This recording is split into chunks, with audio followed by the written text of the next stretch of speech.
I bought this Fliteboard used, and the gasket at the front of the compartment was peeling off, pretty much like from the middle all the way to the corner.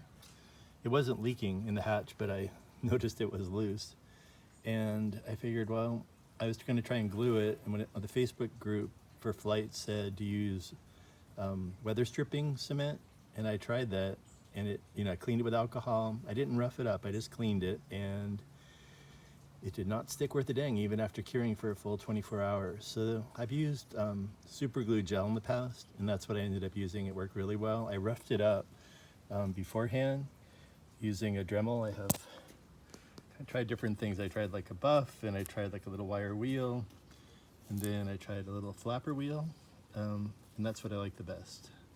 You could just do it with sandpaper, I'm sure, or some other method, but that's what I tried.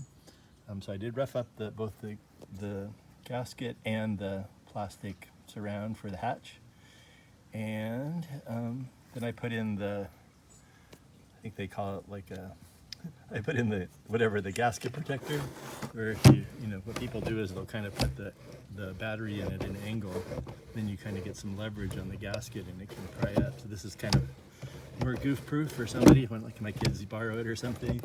You're less likely to make an error and goof it up. So this is